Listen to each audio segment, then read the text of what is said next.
зовут Анна Макагон.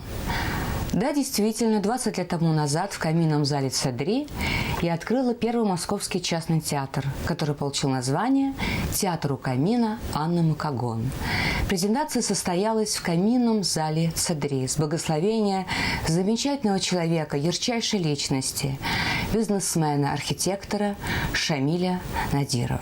Презентация была очень яркой, богатой, было очень много звезд в зрительном зале. Был большой успех, особенно для 1992 года, потому что богатство буквально пылало. Это были свечи, это был красивый стол, это было очень много гостей из ближнего зарубежья, из дальнего зарубежья. И как Болтев мне сказал, с которым я познакомилась на этой презентации, он мне сказал: да, действительно, я пришел на один вечер, остался на 4 года. Я с дочкой сварили муку и ночью пошли клеить афиши на Тверскую улицу, афиши театра у камина, чтобы люди знали о нем. Кроме этого, еще была моя идея поставить спектакль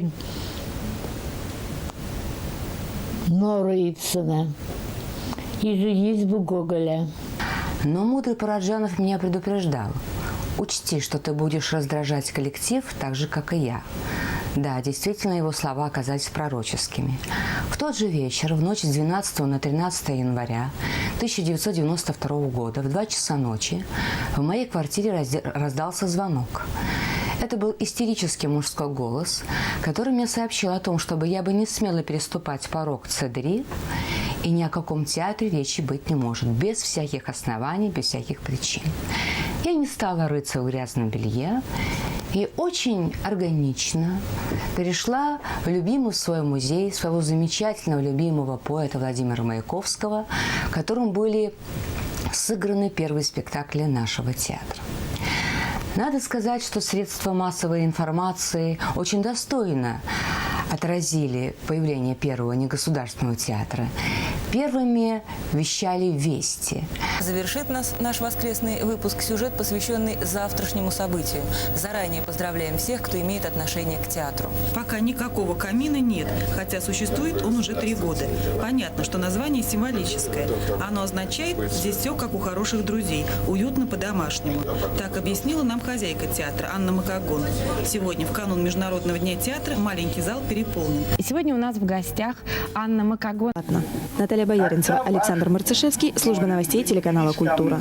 Им руководит Анна Макагон, в которой сочетаются 2 дара. И любовь, и талант сценический, и талант поэтессы. Театр у камина Анны Макагон выпустил уникальный диск для изучения русского языка и литературы как в странах СНГ, так и за рубежом.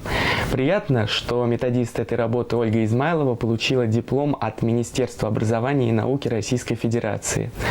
Но самое главное, что в цикле этих произведений звучат голоса знаменитых – Смоктуновского, Юрского, Ширвинта. Однажды Чехов, по-моему, это Чехов сказал: странные люди эти артисты, да и люди ли они вообще? Вот актриса Анна Макагон – настоящая артистка, восторженная, одержимая, непредсказуемая, ранимая. Ученица мастера еще с тбилисских времен, одевающая в день его рождения подаренную им кофточку и бусы, сделанные Параджановым в тюрьме, вспоминает, как он благодарил деятелей искусств, которые на него доносили. А главное, что осталось, это его фильмы. И он сам. Разгадки этого явления никто до конца не знает. Леонид Иофф, Александр Браташ, ТВЦ. Наш коллектив очень благодарен, что о нас снимали очень много передач и фильмов. Одним из первых был фильм после победы на международном фестивале в Глазове, который назывался «Театр на ладони». Предлагаем вашему вниманию моноспектакль актрисы Анны Макагон, которая была награждена дипломом номинации за освоение драматургической классики в современной стилистике постмодерна в спектакле «Нора». Встречаются как бы 3 персонажа: поэт, человек и актриса. И всех их зовут Анна Макагон.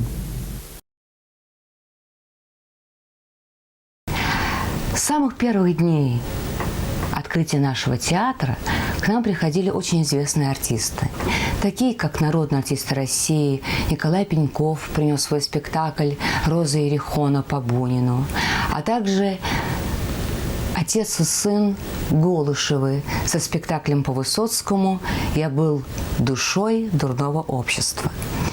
Нина Максимовна Высоцкая, она с большой симпатией отозвалась об этом спектакле, а также мне очень дороги ее слова. Она ко мне подошла, взяла мой первый сборник стихов и сказала: знаете, Анечка, очень многие люди посвятили Володечке стихи, но то, что написали вы, эта девочка, несравнимо ни с чем. Я не приеду к тебе на могилу здороваться с бронзовым бюстом. Меня все еще будоражит сила живого к тебе чувства. Ты в подростковом перепутье мне осветил искусство, и я не приеду к тебе на могилу причитать живые чувства. Кони несут меня по столице, я пробиваю проточину. Мне за тебя восковые лица дают живую пощечину, не применяют мою подкову. Жизнь моя отдает долги. Тебе живому кричу я снова: Высоцкий, помоги. Да, мне дороги слова Нины Максимовны, у которой я бывала часто в гостях со своей маленькой дочкой. Также в стенах музея Маяковского впервые прозвучали строки запрещенного ранее Зощенко и Аверченко. К нам в театр пришел народный артист России Игорь Кашинцев вместе с режиссером Розой Абрамовной Сиротой и принесли к нам два уже готовых спектакля. Это был спектакль «Уважаемые граждане» и «Осколки разбитого вдребезги». Аня Макагон, незнакомая девушка с черными блестящими глазами, читала свои стихи. Читала она их прекрасно и даже получила высшую оценку и приз «Золотого теленка» из рук Сергея Юрьевича Юрского. Надо сказать, что наш театр неоднократно приглашают за рубеж. И первыми большими гастролями были в Испании. Это был Мадрид. Но гастроли были потрясающие по своему успеху. Зритель выбегал на сцену после спектакля, снимал с себя одежду и вешал нам на наши плечи на память. Я даже сохранила до сих пор серьги от женщины, которую зовут Рози. Она написала на салфеточке: «Меня зовут Рози, это вам на память». Я не ожидала такого успеха. В первом отделении я играла спектакль о жизни американской поэтессы Эмилии Диккенсон «Прелестница Амхерста». Позже этот же спектакль играла по дороге из Финляндии в Швецию на пароме. Матрас вывешивает кто-то, а дети прочь спешат. Гадают, он наем ли умер, но им не угадать. Прямой, как жертв, явился пастор, как будто он хозяин дома и живущих в нем, и этих шалопаев, затем швея и человек пугающей профессии. А во втором отделении был монтаж по женитьбе Гоголя, в котором были заняты такие артисты, как Боцкий, Болтнев, Кашинцев. Сегодня у нас 8 число. 9, 10. Нет. Да. 9, 10, 11.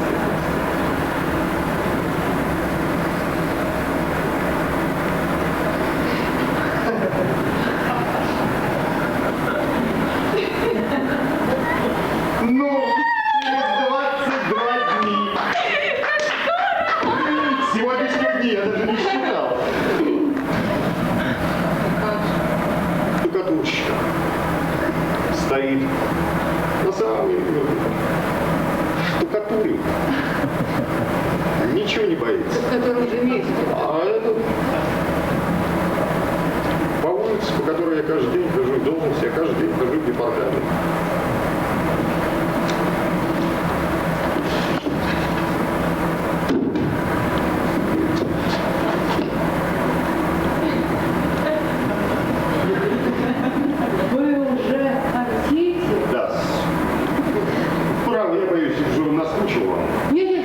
Я благодарю за подобное препровождение времени. Нет, мне кажется, я наскучил. Нет, стоп.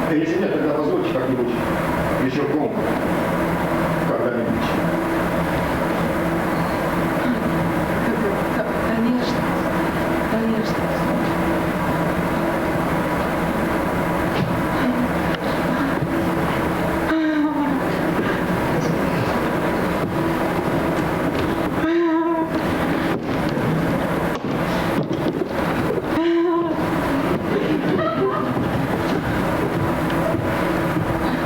Возьмите Ивана Кузьмича. Да нет, они же все такие скромные. Кто? Вот эти вот? Да буяны, каких свет не видел. Конечно, и охота вам быть биту на следующий день после свадьбы. О, Господи, Господи, это же несчастье, хуже такого быть не может. Конечно, хуже этого ничего не придумаешь. Так, подождите. Вы говорите, что надо взять этого Ивана Кузьмича? Да, конечно, непременно Ивана Кузьмича. Конечно, Ивана Кузьмича. Вы говорите вот этого Ивана Кузьмича. Ивана Кузьмича. А тем другим разве отказать? Ну, конечно, отказать. Господи, ну как же это сделать? Ну уж так вот возьмите просто и сделайте. Ну, это же как-то стыдно. Ну, что значит стыдно? Ну, скажите, что еще молодые и не хотите замуж. Сударыня, я привел к вам смертного, которого вы видите, еще никогда не было так влюбленного. Просто не приведи Бог врагу, не пожелаешь. Брат, это, конечно, слишком. Ну, что за ведь жалкого платья не одели с коротким рукавом. Ну, ничего.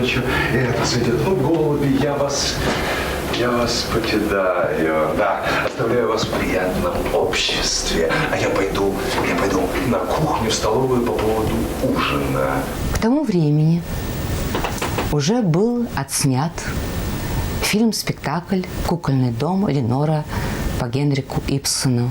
Снимал спектакль режиссер Виталий Бабенко. Сценография была осуществлена в мастерской Олега Шенцеса. В этом фильме-спектакле играли такие замечательные артисты, как Спартак Мишулин, как Андрей Болтнев. Надо сказать, что Мишулин когда-то мне сказал: я мечтаю сыграть трагедийную роль, но мне все время дают комедию. И я подумала, если я стану актрисой и открою свой театр, то я Мишулина обязательно приглашу на роль трагедийную. И так и произошло. Он играл доктора Ранка. Все произошло. Все, о чем я мечтаю, потом становится былью. Вы знаете, вот все же не проходит. Закажите гроб. Всего хорошего. Всех благ. Ей очень хочется попасть на службу к дельному человеку. И когда она узнала, что ты назначен директором банка, а это было в газетах, она сию же минуту прилетела сюда. Правда, Торвальд, ты ведь ради меня что-то сделаешь для Кристины?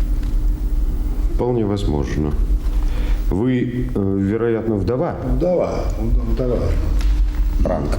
Перестань. И опытный в конторском деле. Какой опыт? Ранг. Благодарю вас, доктор. Да, я опытна. Ну что ж, вполне возможно, что я смогу предоставить вам место. Видишь, как мне вас благодарить. Не за что. Не за что. Стоит первой семейной бури пройти. У меня в кармане письмо к вашему мужу. Там все сказано. В самых мягких выражениях, насколько это возможно. Аня Макагон. Вы знаете, эту очаровательную девочку, а сейчас еще более очаровательную женщину, я знаю с детства. Ну, естественно, не своего, конечно, а ее. В общем, это очень волевой, целеустремленный, в душе любящий большое искусство человек. Фильм-спектакль «Кукольный дом» был трижды показан по российскому телевидению, после чего появилась замечательная статья и в «Вечерней Москве», и в газете «Экран и сцена». Писал Иосиф Прут, и говорили очень-очень много добрых слов. На сегодняшний день этот спектакль идет в новой редакции. И для меня большая честь, что в марте 2010 года я получила номинацию «Лучшая актриса» на фестивале «Норвежская пьеса» на московской сцене, именно за Нору Ипсона. После смерти Мишулина и Болтнева в этом спектакле были заняты Валерий Золотухин, Владимир Стеклов. Дорогие друзья, я в антракте пришел вот после отыгранного спектакля первого акта «Кузькин». Я очень счастлив, что меня Аня приглашает в свою антрепризу. Я восхищен этой необыкновенной женщиной, актрисой и какой-то необыкновенной поэтессой. А сегодня играет более молодое поколение. И, конечно же, Нора является визитной карточкой нашего театра. Если мы, даже спектакль готов, о чем я говорю каждый год, мы не должны радоваться тому, что было вчера. Это вчера, это в прошлом году. А новое, каждый сезон рождает новый спектакль. Вот, глядите. Шелковые чулки. Телесного цвета. Разве не прелесть? Правда, сейчас темно, но завтра... Нет, докторант, вы их увидите только до подъема. Впрочем, вам можно их показать повыше, повыше. А что вы так интересно критически смотрите? По-вашему, мне будут не в пору, да? Вы знаете, об этом я судить не берусь. За отсутствием сколько-нибудь обоснованного мнения.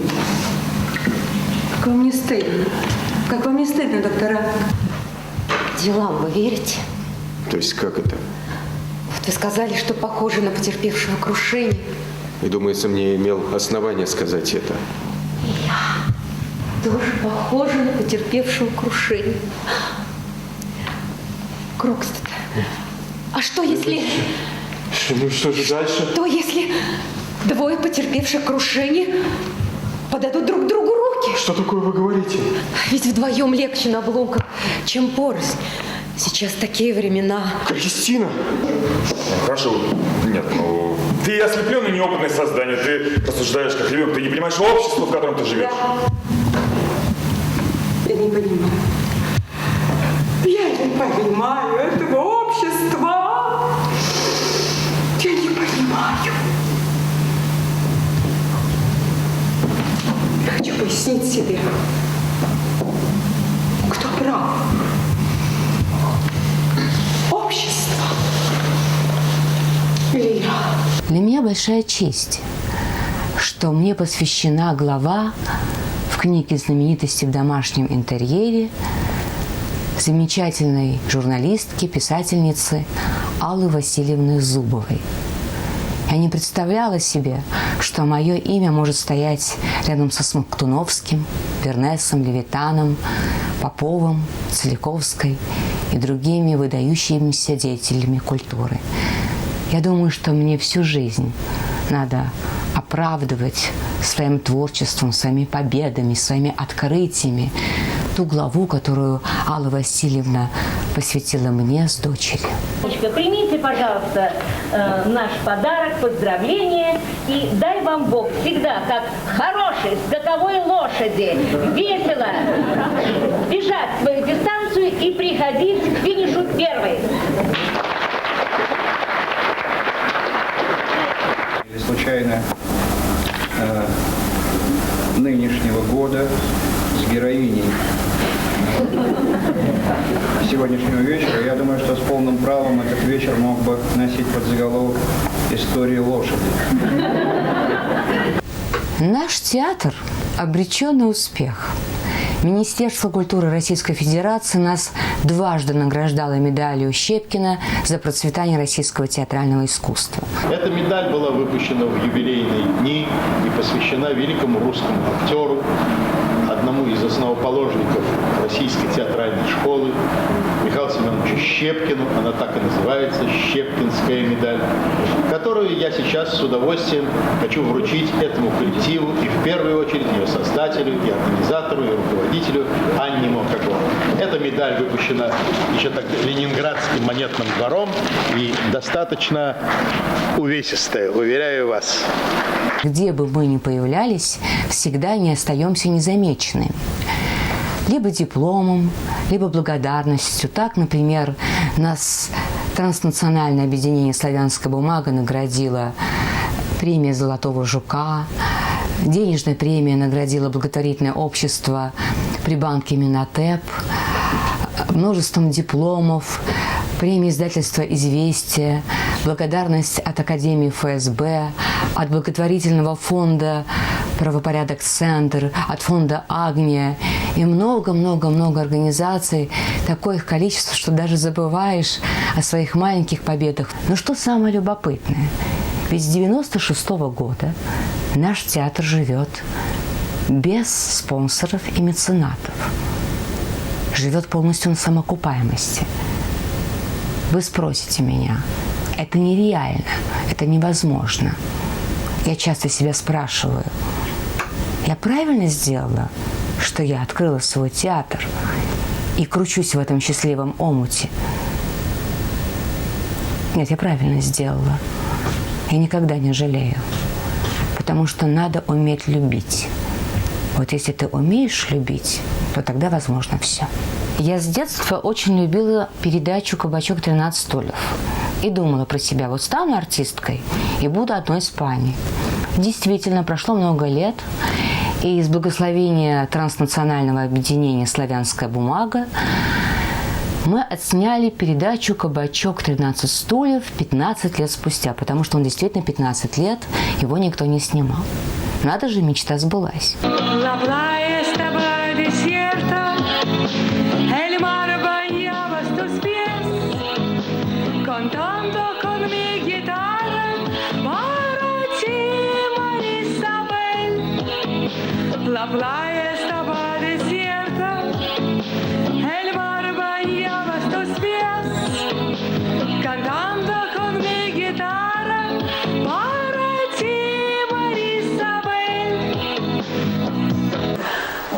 Добрый вечер, Анна. Пани Тереза, я вас сразу узнала. Чай, кофе? 2 кофе и эклеры. Любишь эклеры? Обожаю. Ой, мы ее назвали в честь бабушки. Дорогие друзья, для того, чтобы Аня стала полноправным членом нашего кабачка, 13 стульев, надо придумать ей имя. Имидж. Имидж. Если возражаете, вы будете пани Марыся. Марыся? Марыся. Не возражаете? Нет. Ну, прекрасно. Прекрасно. За пани Марысю. Пани Марыся. Это ж надо. Смотрите, моя жена разговаривает с моей любовницей. Это моя жена разговаривает с моей любовницей. И эту передачу очень любил и мой папа, который был директором моего театра долгое время. Я не могу не отметить драматургов, которые безвозмездно приходят к нам в театр и приносят свои пьесы, написанные для наших актеров, такие как Сережа Филатов и Тихон Влади.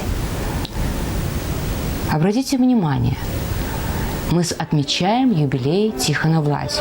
Как весело. А это мой папа. Веселый, радостный, поет и танцует.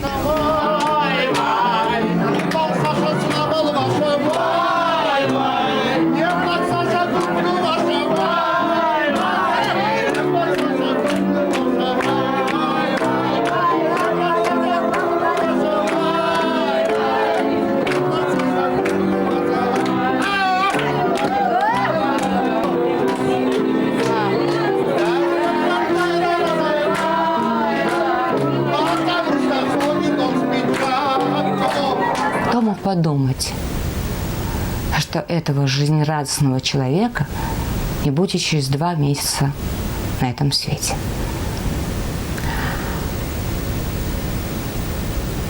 Мой папа отдал жизнь свою детям. И, наверное, не случайно его самым любимым спектаклем был «Красная шапочка». по пьесе Тихона Влади и на музыку Александра Раквиашвили. Эники-беники, ели вареники, эники-беники, клёц. Так, я куда-то шла, но куда я шла, я не поняла. Это что? Это корзиночка. Значит, это... Бабушки, которые съели. А мы не сюда. Ага, а вот ее дом. Надо постучать. Это бабушка, это бабуля. Судьба благосклонна ко мне.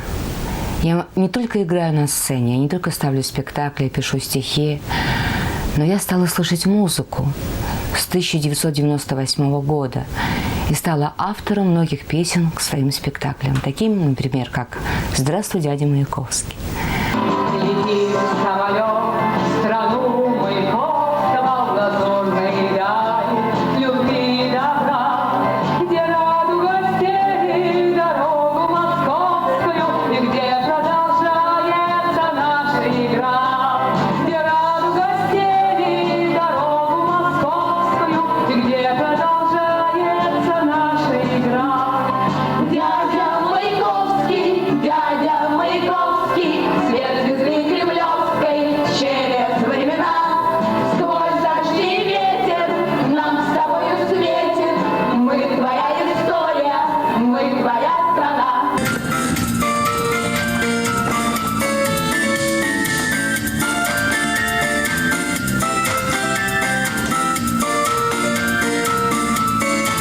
Я Дон Кихот, я Дон Кихот, я обожаю Дульсинею. Я Дон Кихот, я Дон Кихот, я обижать тебя не смею. Я твой слуга, отец и брат, и муж защитный, отважный. Вся наша жизнь — любви парад, остальное так не важно.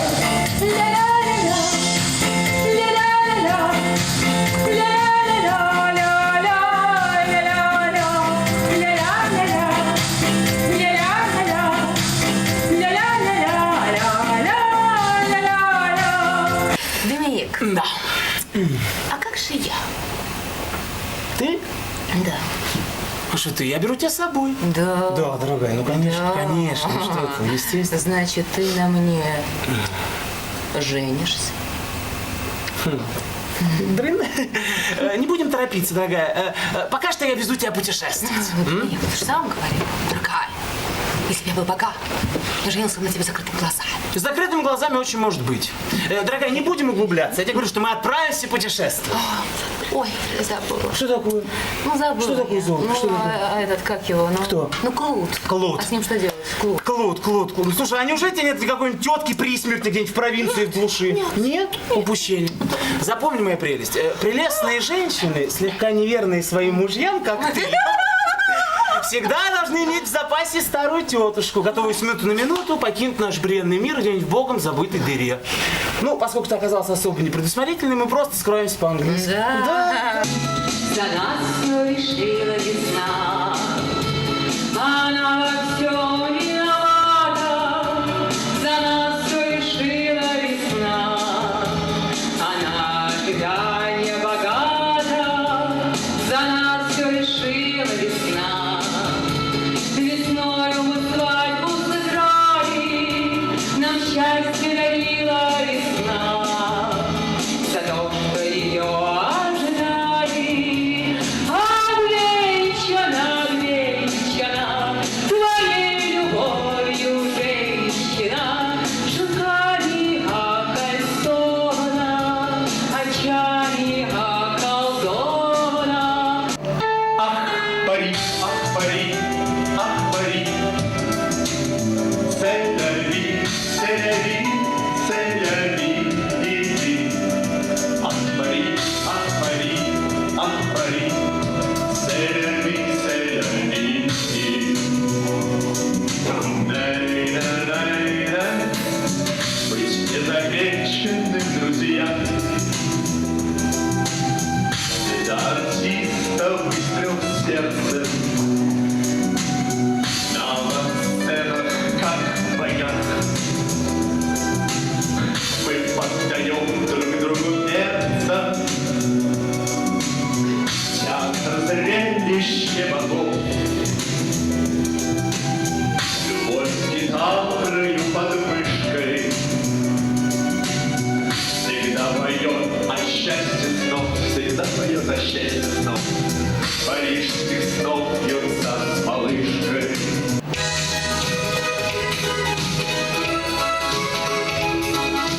Цирковая картинка. Клоунесса Пунча. Балетмейстер Константин Батман.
Благодаря режиссеру и драматургу Сергею Филатову на свет появился спектакль Айсидора Есенина, который уже 11 лет идет на сцене нашего театра. Он идет на аншлагах не только в нашей стране, но мы возили спектакль в Чехию, играли его в Египте, в Каире.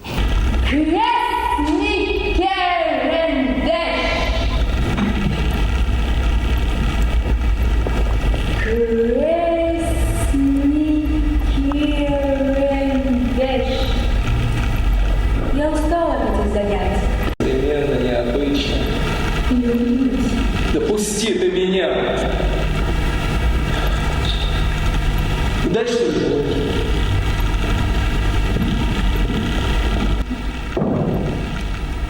Тоску залить.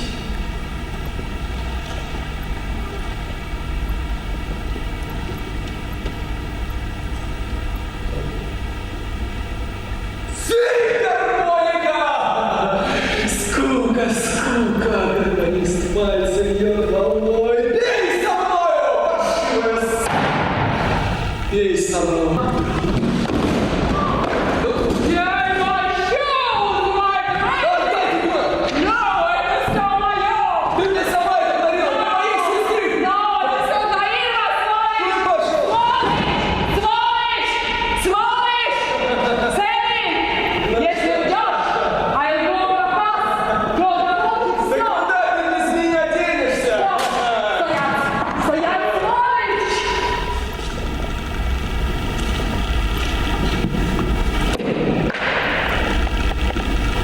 Именно в Каире получили хрустальную Нику из рук директора Российского культурного центра Николая Николаевича Яхонтова. А на Нике написано «За выдающийся вклад в развитие российско-египетских культурных связей». Египет – удивительный край. Он меня так вдохновляет, мне так подходит климат. Мой самый любимый город – это Александрия. Мне такое чувство, что Александр Македонский его выстроил для меня. Он соединил два города и соединил два имени – Анна и Александр. Именно в этом городе в рамках чеховских дней мы показывали спектакль по произведениям Антона Павловича Чехова «Встреча в оловьих лужках». И получили высшую награду – «Маска» из рук очаровательной женщины мисс Египет Ходы Абу.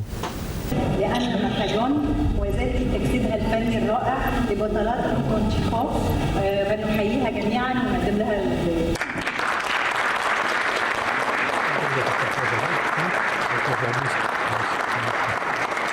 Ну, нам очень приятно действительно, что гастроли вашего театра, очень приятно для нашего посольства, в центре здесь, в Каире, в Александрии. Потом осталось все больше, шире, хлынула волна, глядя в запах пророчную Грузию, радость росла.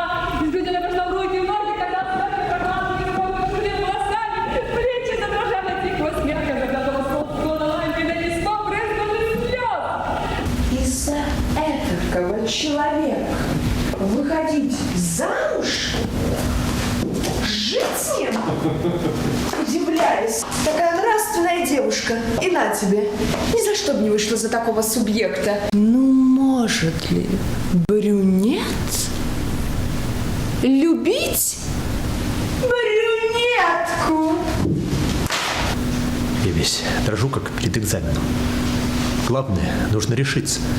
Если долго думать, колебаться, долго рассуждать, дождать идеала или настоящей любви, то и так никогда не женишься. Не жениться нельзя. Во-первых, мне уже 35 лет.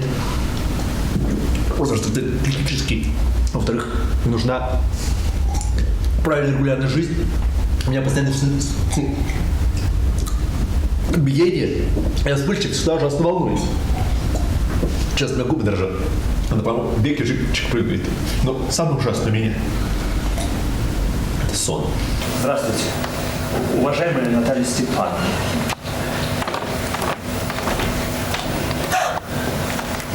Извините, я фабрик. Я не грязная. Мы горошек чистим для суши. А чего у нас тогда на нет? Садитесь. Хотите завтра? Нет, благодарю вас. Я уже кушаю. А курите его спички.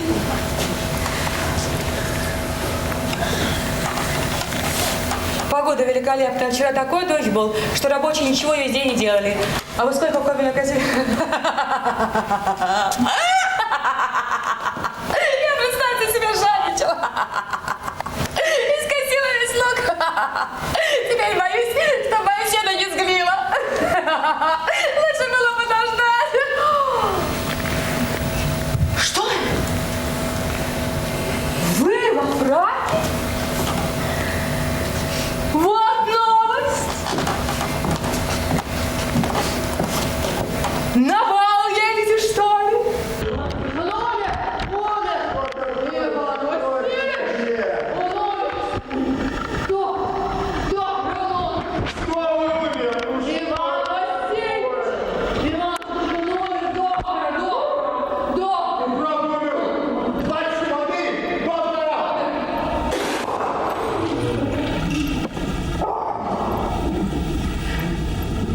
Нет, не пьет. Значит, нет. И тому подобное.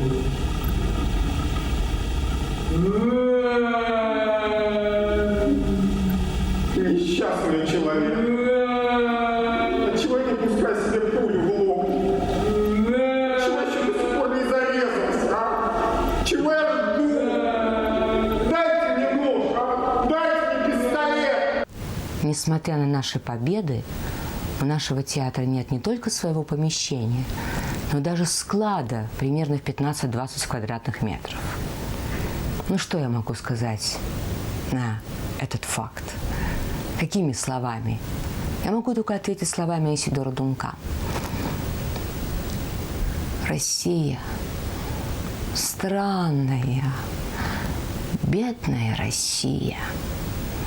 Но, кажется, только здесь я могу достигнуть осуществления своей мечты. Все это время, проведенное здесь с множеством сомнений и страданий, стоит всего остального в моей жизни, взятого вместе. После Египта мы поехали покорять Европу и встретились с красавцем Будапештом. Он нас встретился с простертыми объятиями. Огромный был зал, полный зал. Негде было даже стоять. Мы привезли 3 спектакля. Это был спектакль по моим стихам, это был спектакль «Чехов» и «Красная шапочка». Временами превращение актрисы в бушующий вулкан экспрессий и страстей никого не оставило равнодушным в зале.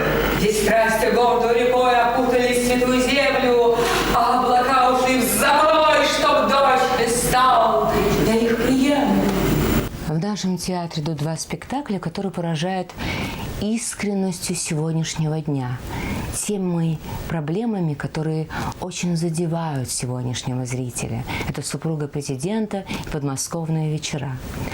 На музыку Евгения Доки. В «Супруге президента» мы говорим о том, что жена – это особая профессия, тем более жена будущего президента. Мы рассказываем о любви тех, кому по 20, и о любви тех, кому по 40. Пап, мама не только в этом тебя подвела. Что? Мне бабушка все рассказала. Что? Она Сашу пыталась совратить. Она сама видела. А Саша благородный ей наотрез отказал. А у нас, Саша, любовь и ребеночек скоро будет. Я тебе не хотела говорить, но теперь все равно. Это правда? Георгий, это ложь, это все бесстыдная ложь. Пап, я что, тебе брать буду? Георгий, ты должен гнать этого мерзавца из нашего дома. Ты еще не знаешь, что он с нами сделал. Георгий Иванович, я надеюсь, вы понимаете, здесь какая ситуация. Он шантажировал. Убери эту мерзость отсюда. Аня, успокойся, пойдем. Ты не веришь мне! Ты не веришь мне! Он совсем с ума сошел! Я сумасшедшая, Настя! Я сумасшедшая! Я сумасшедшая! Сумасшедшая! Второй спектакль называется «Подмосковные вечера», о том, как часто наши мечты не совпадают с реальной жизнью. Действие происходит в московском театральном общежитии. Слушай, Кармен, а ты как со своим Максимом познакомилась? Я был на фестивале White Night, белые ночи Петербурга. И он там был. Мы гуляли. Кафе Эрмитаж. Beautiful Эрмитаж. Beautiful Петербург. Я поехал в Петербург. А приехал в Ленинград. О, приколька! И опять музыка Доки. Непревзойденная, очаровательная, божественная. Композитор Дога. Ага. No. Нет. Евгений Дога.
очень признателен, что вот она, я думаю, что единственная в этом плане такая вот актриса, которая работает, не надеясь ни на кого и ни на что, ни на какие-то дополнительные средства, которые делают сейчас все этот шоу-бизнес. Вот им голоса не хватает, он говорит, давай привлекать танцевальные группы, там, световые эффекты. Здесь очень надо дать на гора, одной выйти на сцену и убедить зрителя в искренности этого образа и в мощи этого образа. Это очень сложное дело. Поэтому дай Бог ей успеха и дай Бог, чтобы побольше звучало и моей музыки в этой ее прекрасной деятельности. Страна, где маятник надежды сбивается на полпути.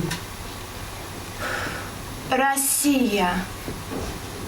Подходит.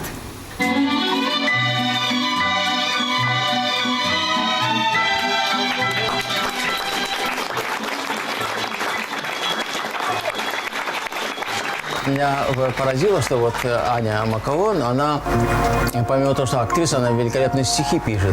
Потому что я читал ее книжки, бытует такое понятие, это есть женская поэзия, женская музыка. Где-то она крепким таким стихом владеет и не страдает этой самой женской ограниченностью тематической. Я думаю, что это является составной ее актерского начала, потому что она использует свои стихи в своих постановках.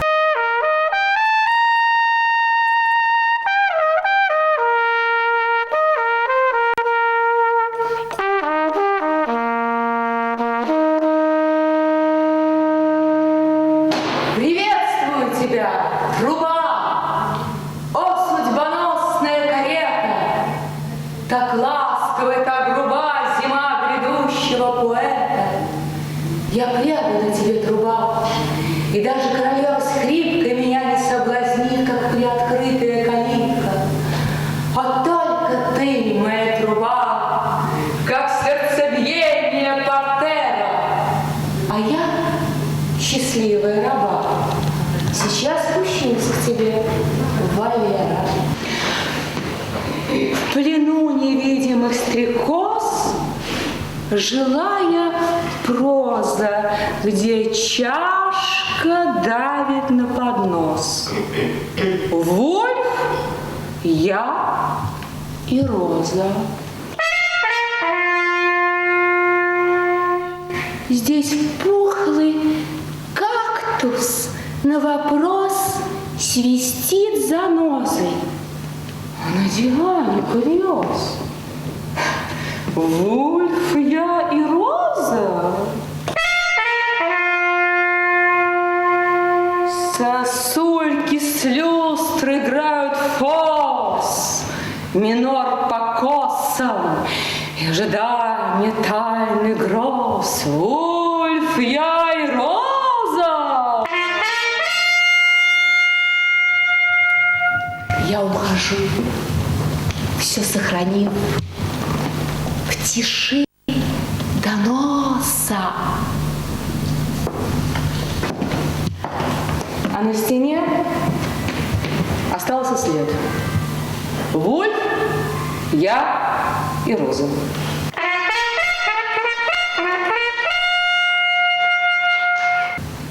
Кто ближе к земле из нас?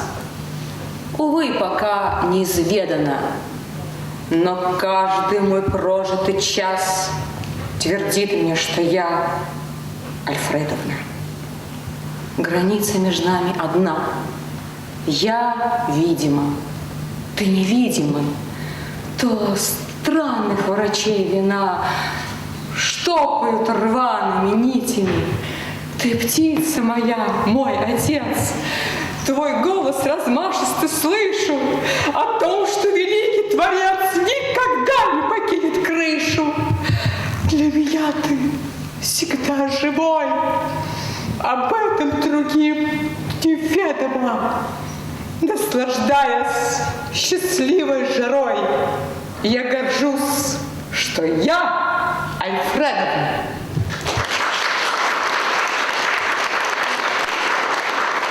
Анна Макагон. Удивительная дама. И удивительно потому, что как в ней, в такой хрупкой воздушной женщине, столько страсти и желания. Поэтому если бы я был грузин, и был бы у меня большой рог, наполненный душистым, терпким, красным вином, я бы сказал бы: Аня, хочу выпить за театр, в котором ты так долго-долго работаешь и который дает тебе так много страсти и желания за тебя. Лах. Что я могу сказать? Я могу сказать, что, несмотря на все сложности, я очень счастливый человек. И мы все эти 20 лет купаемся в лучах славы. И я являюсь безнадежной оптимисткой. Когда на часах остановится время, когда прилетят к нам иные с планет, они подтвердят всей счастливой вселенной: мне имя актриса, мне имя поэт.